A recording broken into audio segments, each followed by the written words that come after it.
Especially for applications that require frequent off-road driving, there is the robust CF, specifically engineered for construction. The bumper is mounted high, providing a much higher approach angle in combination with a ground clearance of 40 centimeters, thanks to the use of straight beam front axles. This leads to excellent characteristics on unpaved roads. Available with vertical exhaust systems with an integrated SCR unit for additional component positioning on the chassis. Also thanks to DAF's famous double-drive 8-rod tandem rear suspension, which is characterized by excellent stability and large articulation up to 270 millimeters. The CF construction model has been designed to suit the toughest of on- and off-road applications, and so will certainly get the job done in just about any sticky situation you may find yourself in. The video you're about to see has been produced by the DAF Academy as an aid for you to become quickly familiar with the vehicle's features and their functions, and so help you get the best from the truck, whether you're the driver, the handover specialist, or the salesman. In this section, we will look at a few features of the CF off-road or construction model, which has been purposely designed for this rigorous job.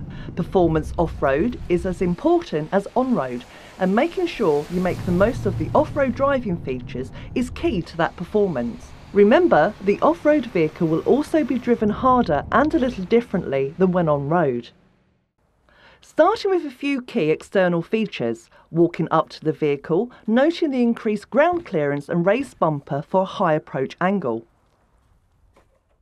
Under the grille we have the coolant and oil filler points, and under this is the adaptive cruise control sensor, which must be kept clean. There are two towing eye attachments. Simply pull off the protective cover and screw in the towing pin, which is located behind the co-driver's seat. Here we have the main light cluster with Lexan unbreakable protection, and below this the fog and cornering light cluster. The raised off-road bumper has also been designed to give maximum protection to the front end.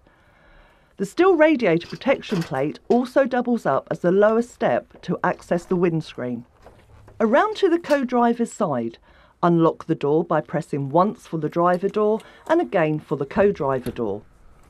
Here you can see the screen wash filler, and here we have the cab tilt pump with bar located behind the co-driver's seat. Whether right or left-hand drive, both the screen wash and cab tilt are located on the co-driver's side. The battery box and AdBlue tank are situated here, and here we have the fuel tank with lockable cap. Moving around to the rear, looking at wheels and tyre condition, lights and lenses. And moving to the offside is where you will find the engine after-treatment system. The diffuser here designed for low velocity outlet, so no kicking up of dust and gravel. And forward of this is the DPF filter, and you can find more information on this in the regeneration section.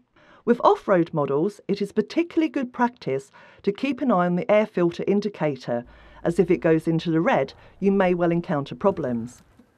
Access to the vehicle is by the wide steps, with the option of an additional flexible lower step to minimise vulnerability. And when accessing or exiting the vehicle, remember the additional height of the cab, so always ensure you use the seat dump.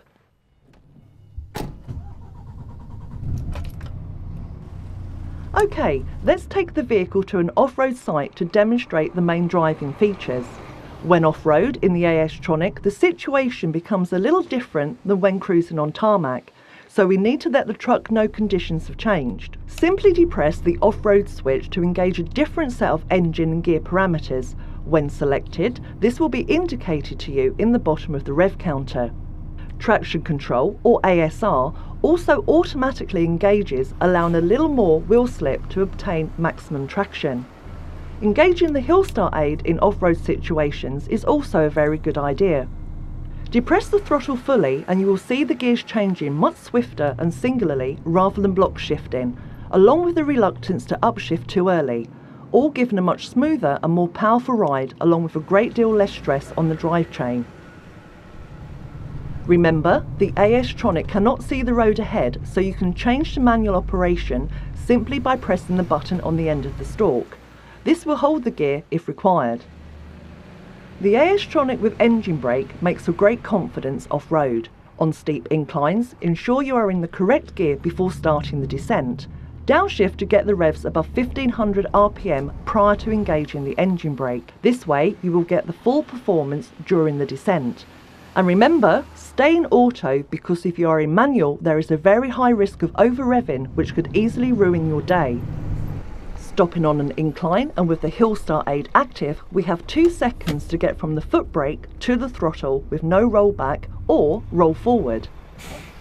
The diff locks on double drive vehicles have both inter and cross axle diff locks. If you find difficulty in moving off whilst in neutral, firstly select the inter axle switch, locking the 3rd and 4th axle, and you should then be on your way.